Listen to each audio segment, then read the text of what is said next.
енді сізді білуімше сіз осы Өзбекстанмен де пікір алмасып, тәжірибе алмасып отырасыз, ол жақтың осы деструктивті діни ағымдармен күресінде қандай бір жақсы методикасын, әдіснамесін алуға болады?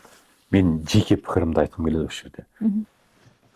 Мысалы, Өзбекстан сияқты неге қатал болмаймыз, Өзбекстан сияқты неге былай шара қолданбаймыз деп жатады. Мысалға, бізде заң шығаратын болса, бізде қарайды ғой. Біз көп ұлт мемлекетпіз, Құдайға шүкір. Көп ұлттымыз біз, көп конфессиялымыз, мысалға деп жатырмын ғой. Сол ұлттарға қарап бізде заң шығаратын, мысалға, дұрыс па? Қандай заң болмасын? Пәленге, төленге, солтүстікке бір заң, қазаққа бір заң, орысқа бір заң демейді ғой. Және 20 миллионнан енді ғана асып жатырмыз, дұрыс па? Оның ішінде өкінішке орай шынымен де қазақша білмейтін өзіміздің қара көздеріміз де бар. Өзбекстан ондай емес та. Өзбекстан 99-да 9% деп айтамын да мен. Олар моноұлт деген мемлекет қой. Моноұлт деуге де болады. Өзге ұлттар оларда өте аздарының өзі өзбекше сөйлейді. Өзбек деп жаздырып жүрген ше? Енді өзбек деп жаздырмағаны мен нақты ол білмейді екенмін.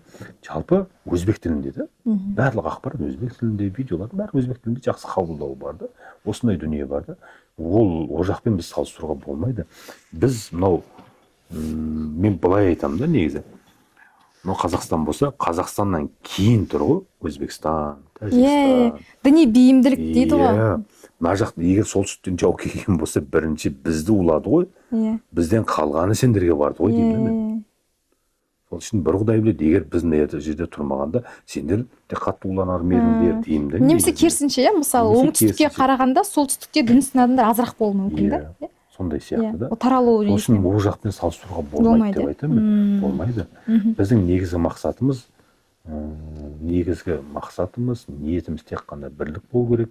Бір үйдің баласындай қазақ пен өзбек бір туған болып, қырғыз бен қазақ бір туған болып, сол түркі бауырларымыз осылаймен өмір сүруіміз керек.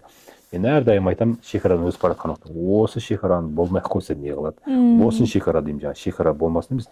Мен түсіндіре алмай қалдым ау деймін. Шекара болу керек. Шекарада ғана не бар ғой, 4 сағат, 5 сағат тұратын бар ғой. Тексеру ма? Осы жерден евро одақ сияқты өтіп кетуге болмай ма? Неге ар жағында Ауғанстан бар, ол жақтан жаңа есет трафигі бар. Біз қазақ пен өзбекті айтып жатырмын да негізі.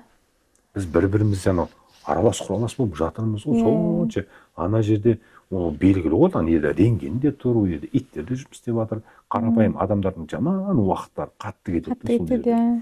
Осыған қатысты деп айтамын. Біз осылайын араласып жүрген адамбыз ғой. Мысалға мен Сарыағаштың тумасы болсам, түскі асқа жаңа Ташкентте жанға бар, Бесқазанға палау жегім келеді. Мысалға деп жатқаным, егер Жетісайда тұрсам, Гагаринге қарай өтіп, Жесақтың самсасын жегім келеді. Олар бізге қарай өтіп, ет жегісі келеді. Солайынан араласқан жақсы ғой. Әрине.